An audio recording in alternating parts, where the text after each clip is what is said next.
Hi guys, Windy here. Let's look at the Nasdaq 100 preparing for the month of September. Of course, let's just roll the intro.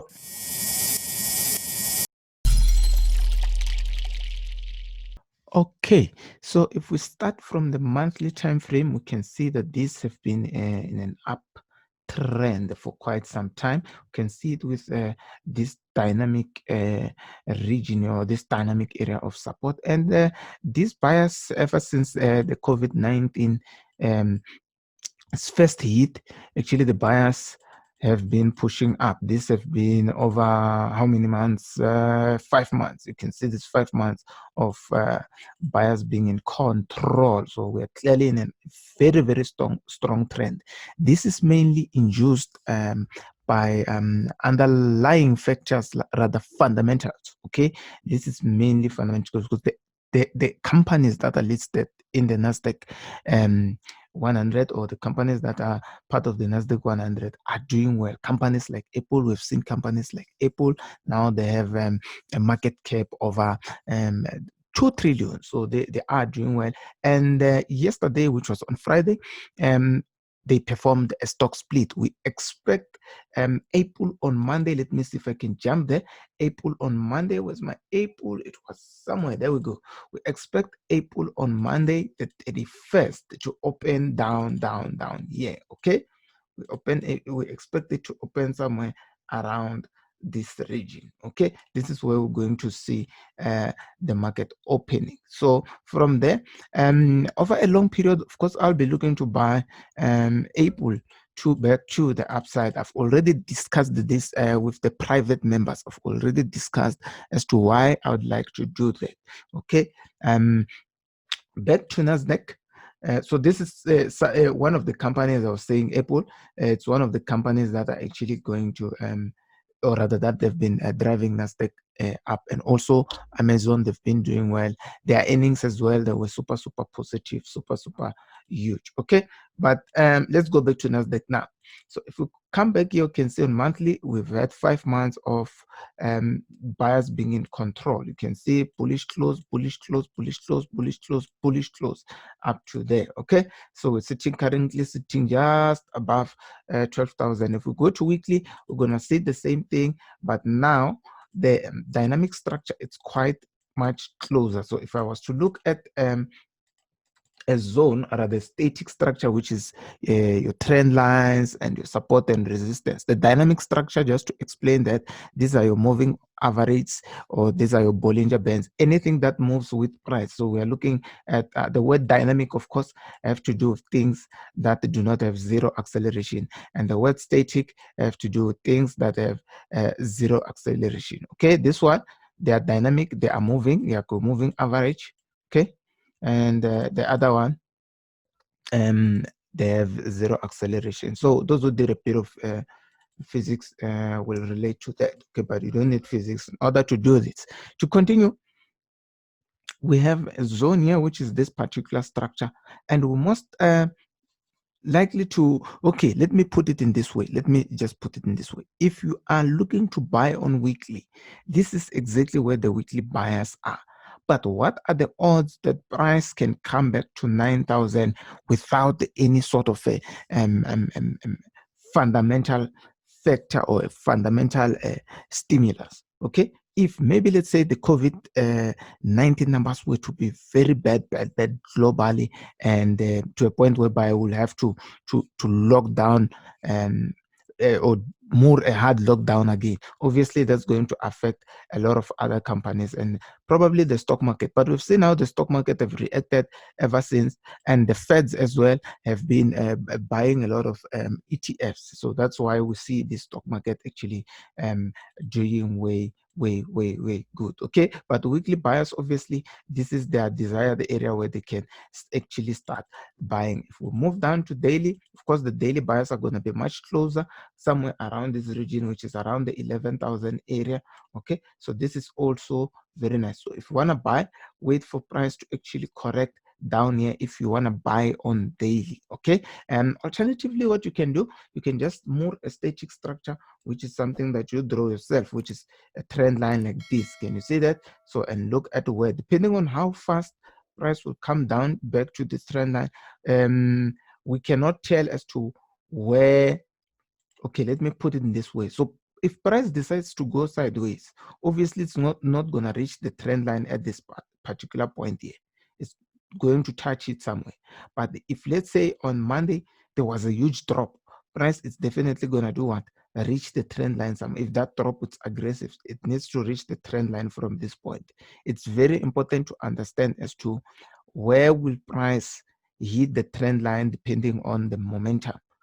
If the momentum is poor, price will hit the trend line on a much higher area in the case of this one than when the momentum is high, or the downward momentum. If it's super high, price is going to hit this trend line on a much lower point. So I'm basically looking at the points on a trend line. Which points on the trend line are most likely to be hit? Okay, which points on the trend line could be this point, that point, or that point, or even higher, depending on how price behaves up there. Okay, very important as well. But for H4 buyers, if you want to ride this trend, the H4 buyers are much closer. This is the zone that I draw. Let me just remove it. The H4 buyers are much closer. They are not actually far away from price. Okay, they are just somewhere up here. So let me just put it, if I was to draw again a static area, which is a zone that you can draw, or a trend line, this is where the H4 buyers are statically. Okay, if I delete this trend line and actually draw the H4 trend line, this is where these guys are gonna be. Okay, so I've already shared this with the private members last night. I've already shared the same thing. I just have to show you what I'll be looking at for the month of September. So for me, I'm looking to buy the Nasdaq further to the upside. I think still have potential to 13,000. We're most likely to see 13,000, maybe mid-September somewhere, but we need to establish areas where we can buy. I've already covered that in the previous video. Check that out. Okay, so we need to establish areas where we are going to buy. We're not just going to buy randomly. We wait for corrections. We wait for price to come back to these desired areas. The H4 structure, it's not quite far away from where price is right now. So it's possible that price might come down a little bit and then starts pushing back to the upside. So could see that a move down and a move back to the upside. Okay, but if we come down to H1, you can see that right now the H1 buyer seems to be in control. Although this was a little bit flat. This was too flat. It was not appetizing. It's too flat. But the H4 buyers, these are the ones that are a little bit away. And if we could get a correction back to here, this is what we're going to buy. But should price leave these H1 buyers to the upside, okay, we're then gonna wait for a quick correction back down to this particular structure. Let me mark it nicely. Back down to this particular structure right here. So if this is broken to the upside, okay, we're gonna enter on the retest of this one. Okay, on the retest of this one. If you're a breakout trader, you can then look for a quick break and a retest, probably on 15 minutes, quick break to the upside, followed by a retest, then a move up. That's when you can enter maybe on the first green candle that closes there, and then you hide your stop loss nicely. This is what you can do as a buyer. Of course, sellers are probably looking to sell back, targeting this particular zones here. Okay, just to target this particular zone. So sellers, they're the ones who are going to be responsible for what? For the corrections of this particular trend. So the corrections, they're responsible for that. But as for buyers are responsible for impulsive move. They're going to be pushing. In other words, they're going to be pushing in the direction of the established trend, which is an upward trend, as you can see, which is this upward trend. Okay, so that's what buyers are going to be doing. They're responsible for impulsive move, whereas sellers are responsible for corrections. Okay, sellers are only responsible for corrections, where they're going to move price, push price down. But already I think this still have a potential to move to the upside. For now, I can just focus up until H1. So if you're an H1 buyer, of course, you can wait for this thing to break out of this high. If you're a breakout trader, of course, you'll have to look at this thing probably find your entries from 30 minutes, see if you can get a breakout and then a retest around that structure. But your main time frame of focus will be this one, will be you buying this H1 dynamic zone. That's for H1 buyers.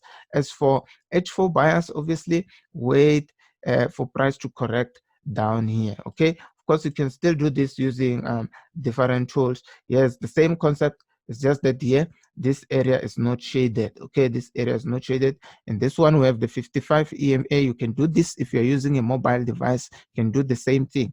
You can use the 21 exponential moving average, the 21, and together with the 55. Okay, so these are typically, if you're familiar with the Fibonacci sequence, these are part of the Fibonacci sequence, or Fib numbers rather. Okay, so here we have the 55 exponential. So these two, you will know that the area between these two graphs there, okay, they're technically giving us that. So this is the H4 dynamic structure, and then you can focus there to the upside. So if you're using a mobile device, obviously you can still do the same thing. Okay, but make sure that you align this with the horizontal support and resistance and your trend lines, as I've said, because you can see this dynamic area to the upside does have a trend line which is running there, okay, which is not getting in a way of this moving average. So it's the same concept whether you're approaching it from trend lines or from moving average, but you need to understand price action. You need to understand price action first so that you're not confused. Of course, this is going to sound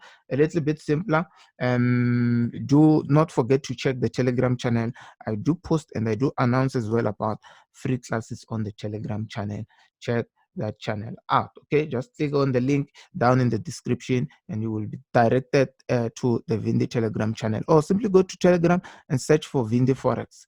Simply go to Telegram and search for Vindi Forex, then you will see it. Okay, so yeah, that's why I'm gonna post also about free classes. That's why I'm gonna post other videos that do not make it to YouTube. Okay, so the static area, back to the chart, the static area in here, it's important, which is this trend line. Okay, like I said with the H1, another person could be looking to retest this trend line and they buy from there. Still the same concept. It depends on what you are planning to do. Remember, you need to have a plan, and your plan might be different from Vindi's plan, only to find that we are both buyers, but we are looking at the buy from a different time frame. Okay, in that case, we're just going to have different buy levels as I've shown you. So the H4 buyers are a little bit lower, the H1 buyers are here, the daily buyers that are down there, the weekly buyers are much lower. So you can see these are different areas where buyers are looking for opportunities to buy. You need to have a plan. That's the first thing. Have a plan as to if price gets here.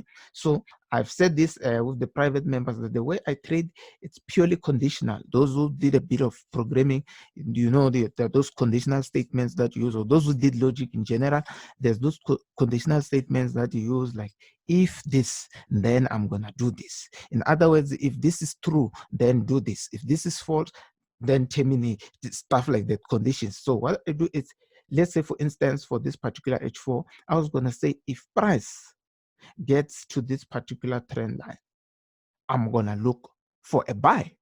That is my condition. Okay, if price gets to this particular trend line, right, I'm gonna look for a buy. That's the only condition that I will be looking at in order to buy. Does it make sense? If not, I'm going to change that decision and shift to another. It means that buy on this particular time frame have failed. Does it make sense? I only trade on conditions. I don't trade based on fear or based on noise. People saying it's going up, it's going up.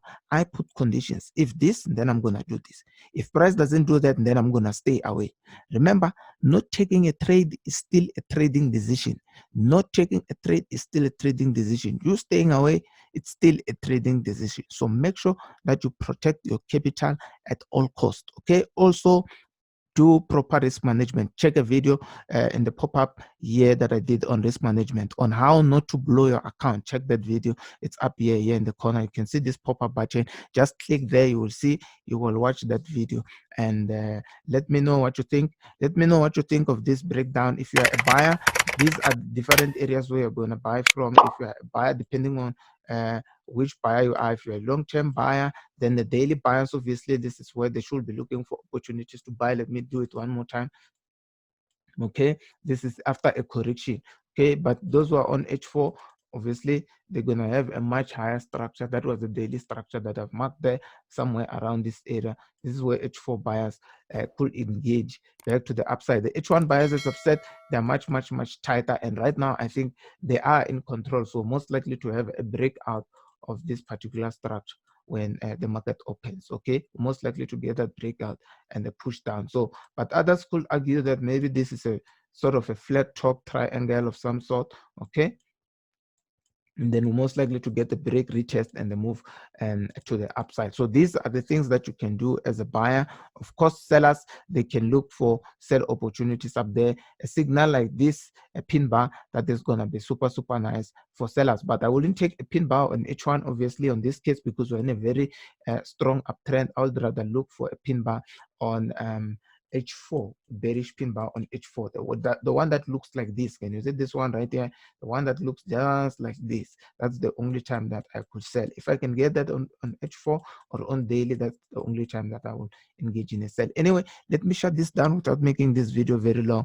If you like this Shandis, share with your friends, like the video so that your friends can also see it. Okay, I can see some of the views are very small, even though another person said that these views are very small and the content blah the content is nice. So if you think this content is nice, do hit a like button and also hit the share button. Share this video with your friends, share on other Telegram channels that are free where people can post as well. And yeah, let's see, and let's get this video at least to 300 likes. I mean, 300 likes is not so much. Let's just get this video to 300 likes. Otherwise, let me shut it down and have a great time. Shop.